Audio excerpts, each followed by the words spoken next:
Mabuhay! Welcome to Mission Pinoy. At ito na naman po ako, si Eli or Brother Eli in Christ.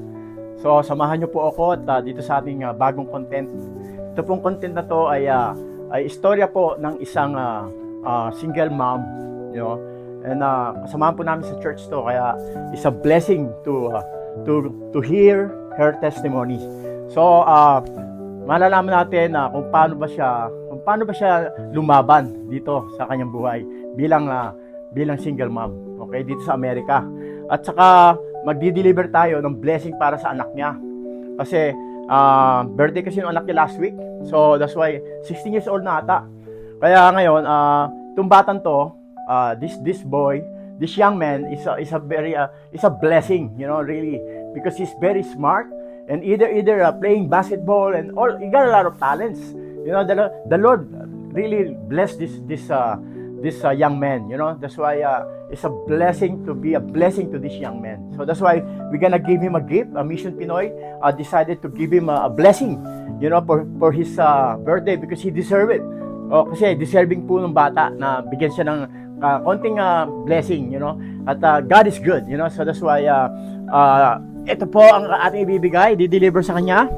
At mahirap din pala maging ano, no? Pero all that what we do, all what we do is for the Lord. Okay? In Colossians 3 verse 23, you know, the Bible said, whatsoever you do it heartily as to the Lord, not unto men. So that's why all we doing right now is for the Lord, is serving God, you know. And because these people, this family is a godly family. Is you know, this family, especially the mother and either the son, is they fear God. So that's why it's a blessing to be a blessing to them. Okay? So samahan niyo po ako at be with me and join us to deliver this and have a little chat talking to them. Okay? See you later and God bless us all.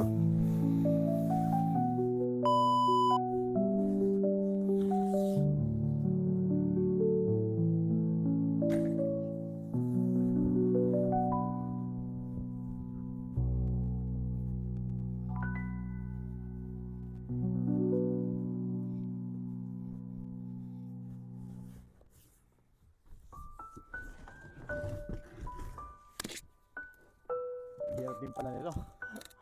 Hirap na nag-iisa. Ay nako. Kailangan mag-hire ako ng cameraman.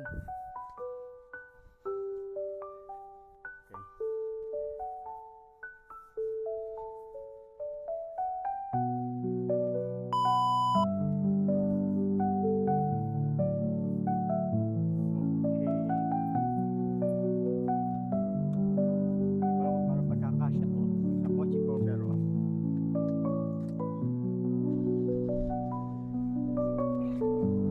truck, kaya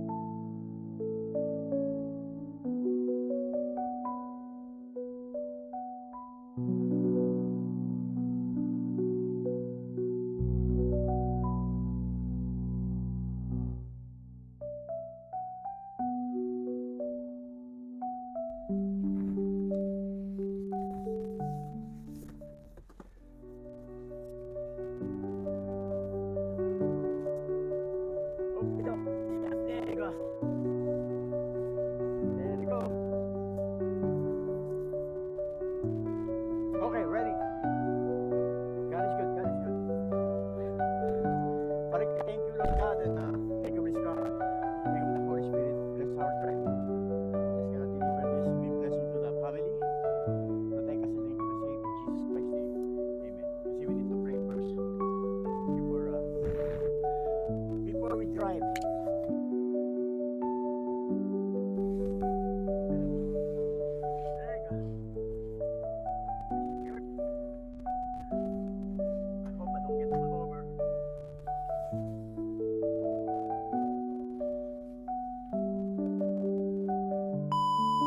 Okay. Nag-iingay yung kotse kasi yung because of that seat, yung upuan yuko, yung seat belt hindi nakakabit, kaya apologize to the noise. Okay, we just on our way. Pupunta na po tayo doon sa Mag-ina at samahan niyo po kami, okay?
Ito po, nandito po kami at natin na natin itong blessing para kay Brother Nathan at sa anak ni Sister. Ito po si Sister Letlet at saka yung mama niya, si Sister Virginia. Makasama po namin sa church yan sa aming church, sa Baptist Church of Long Beach. So, meron na tayong tatanong sa ating, kamusta na po? Okay lang po. You're starting to make me cry. Thank you. Yeah. Kasi God is good. The Holy Spirit touch you talaga. Yeah. So ano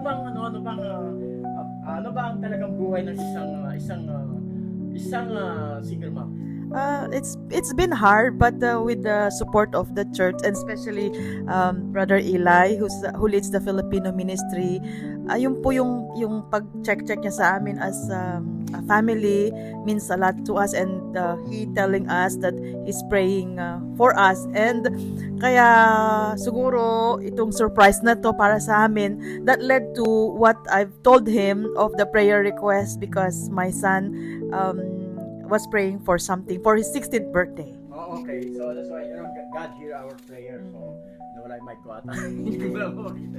Kasi nag-isa na kasi ako, kaya nag-hire ako kung available kayo dyan. Okay? Kasi maging videographer o cameraman. Okay, I'm hiring. Anyway, Nathan, you speak Tagalog? So you're born and raised here, huh? So how is it? How what you can say? What is your message out there about the love of your mom and the love of God? You know, what is your experience about the Lord? I just want to say God is really good. He's been really good to me and my mom, and my mom's very nice. She's working hard for me, and I'm thankful for the church and Brother Eli. Yeah. So are you blessed to your mission, because Bishop Pinoy appreciate your being a good man, a young man, you know, in your age, you know, it's not easy to be, you know, you're supposed to be doing doing something like your age, yung mga kasidad niya, you know, yung naglaro ng game o mga gadgets, but you really study hard and then go to church, faithful to the Lord, you know, serving the Lord. So that's why Bishop Pinoy is blessed, you know, so you deserve it. Okay? Amen. Thank you. So Maybe I could share to in Tagalog ko na lang po. Tagalog. Natutuwa daw po siya na na-raise siya ng isang mabuting ina, and praise God, kung hindi naman po sa Panginoon, without the grace of the Lord, it would be a different story in our life. With the grace of God and with the support of Brother Eli and the ministry and the church, our life would be way difficult and different. Thank you po for this blessing. Yeah, and because of from tears to praise, and then you raise your son by faith. Yeah, by faith po lahat and the grace of God. And prayer nga po, kaya po nagulat ako ito, meron kaming surprise kay Brother Eli. Thank you so much po. Thank you. So the Lord is good, the Lord speak to our heart. So that's why yung mga single mom out there, sana maging ma-bless kayo sa content na ito, sa istorya ni Sister Letty. Yeah. Na talagang laban lang, don't give up, don't quit. Because the Lord is watching. Yeah. So do you have any life verse or something? Like Ako life yung- verse that you can share, Ako na yung Psalm 1:3 where you meditate day and night, and then you'll be like a tree planted in the Yeah. rivers of water. Kahit anong bagyo dumating sa'yo, nandun ka lang, nag-grow and walk by faith. Sa bahay ko po, Yeah. kung mapapakita ni Yeah. Kuya Eli, yung Second Bible talaga Corinthians yung 5:7. Bible talaga yung focus namin, yun ang center ng home namin, and walk by faith. And I believe you have What's your your Bible verse? verse. 2 Corinthians 5:7 as well, and also 2 Corinthians 5:7. yeah, and Walk by faith, not by sight. and Yeah. the last verse in Galatians 1, and they glorified Christ in me. Just Yeah. being alive. So salamat sa pagka sa amin, dahil kasi po hindi po madali yung talagang ikwento mo ang because they're doing this because they want to glorify God. Okay, it's not about themselves, hindi para sa sarili na whatever. Yung talagang glorify nila si Lord kung paano tulong at blessing dito natin. Magtiwala ka lang kay Lord. Just in Proverbs 3:5, right? Trust in the Lord with all thine heart and lean not with your own understanding. Kaya, so maraming salamat po sa panonood nyo at sana po ma-bless kayo at maging encouraging this itong content na to, itong napanood nyo sa inyo, lalo na sa mga single mom. Okay? And as a support po, we truly support Brother Eli with this ministry. This is a ministry helping people with the Mission Pinoy, and sana po supportahan niyo po kasi it's using by God through this ministry. Thank you. Maraming salamat po at remember, okay? In 1 John 4:19, we love Him because He first loved us. God bless you all. Jesus loves you. Salamat po.